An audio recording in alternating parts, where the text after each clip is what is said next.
bienvenue. Comme je l'ai dit dès la fin du dernier match de poule, on arrive donc en huitième de finale sur une nouvelle compétition. Les matchs sont à élimination directe. Donc voilà, pas le choix. Si on veut continuer l'aventure de gagner ce match, on va tomber sur une équipe de Tanzanie qu'on connaît très bien. On les a joués beaucoup de fois ces dernières années. Avec toute l'humilité, comme je l'ai dit, et le respect qu'on doit à cette équipe, on sait que ça va être un match difficile, comme toujours. Et on espère bien sûr gagner ce match pour passer en quart de finale, Inch'Allah. Salam alaikum tout le monde. Rien de différent de ce qu'a dit le coach. Voilà, on a passé la première étape qui était de passer les poules et de finir premier. Donc, le premier objectif est réalisé. Maintenant, voilà, c'est une nouvelle compétition qui commence, comme le coach l'a dit, avec un premier match qui va être très très important. Très important de pas sous-estimer l'adversaire et de pas refaire les mêmes erreurs que dans le passé. Donc voilà, on est prêt, on s'est bien préparé pour cette rencontre. Donc voilà, on est uniquement focalisé sur ce premier match, sur ce huitième de finale. Et pas commencer à faire des plans pour la suite de la compétition. Donc je pense que c'est la stratégie à adopter, prendre match par match. Et dès demain, voilà, faire un très gros match et se qualifier pour les quarts de finale, Inch'Allah. Merci Aaron. Questions? C'est pas assez notifié par beaucoup de vos collègues.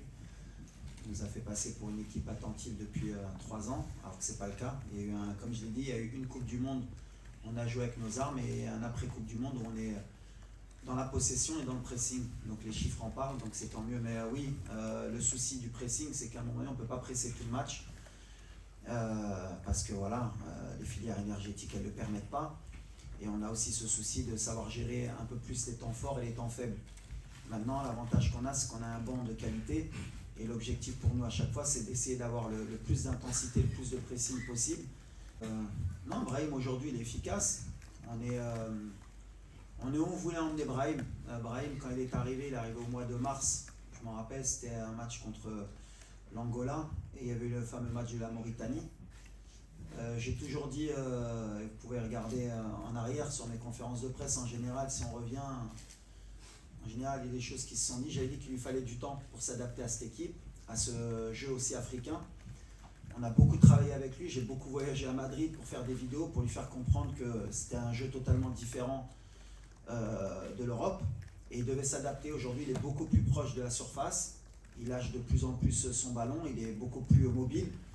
Et naturellement, quand on a ce Brahim, il est efficace. De toute façon, on connaît son jeu, on connaît ses qualités. Il jouera avec l'humilité. Depuis le début de la compétition, j'ai dit que ça devait être, en tout cas pour nous, le Maroc,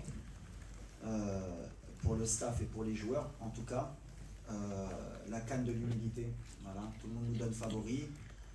Tout le monde dit que si le Maroc ne gagne pas la CAN, c'est un échec. Si le Maroc ne gagne pas facilement, c'est un échec.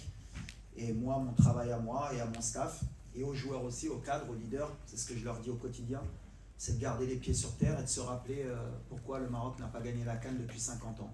On a toujours été clair, je crois, depuis le début de la compétition, depuis sa blessure, on a toujours bien communiqué aussi.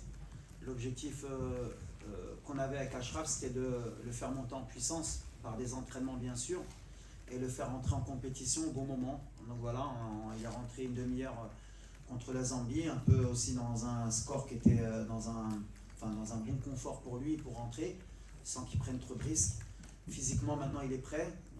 Voilà, il ressent plus rien de sa blessure. Donc, il est apte à postuler pour le match de demain. Après, c'est à moi, comme j'ai dit, de prendre la décision. Il aurait pu jouer un peu le premier match, un peu le deuxième match. J'ai pris la décision de le préparer parce que ouais, les pénaltys, de toute façon, ça fait partie justement du processus d'élimination directe. C'est-à-dire qu'on sait qu'on a le risque, si on tombe sur une équipe qui fait bien le boulot et qui nous emmène au pénalty, après, à un moment donné, il y a cette fameuse série de pénaltys qui peut vous sourire. Elle nous a souri en Coupe du Monde, elle ne nous a pas souri sur des compétitions comme la CAN avec Ashraf ou avec Hakim précédemment, mais voilà, comme je l'ai dit, la gestion des émotions, chaque moment. Juste un petit message about the fans. Juste pour remercier le public, c'est important de dire les choses. Les 2 premiers matchs, on était plein un peu de l'ambiance au stade. Au 3e match, ils ont répondu présent et les joueurs l'ont ressenti et me l'ont fait savoir. Donc voilà, on remercie vraiment nos supporters. On sent qu'ils sont derrière nous. C'est pas le moment aujourd'hui d'aller à gauche, à droite. On doit être tous soudés. On a un objectif commun et comme je l'ai dit, Inch'Allah, on va gagner tous ensemble. Et merci à tous les Marocains du monde qui sont derrière nous et qui nous soutiennent. Et bravo à ceux qui étaient au stade le dernier match. Et demain, comme je l'ai dit, voilà, à la mi-temps, on oublie les petits fours et on commence à la 45e aussi à continuer à encourager, Inch'Allah. Allez. Thank you, coach. Thank you, man.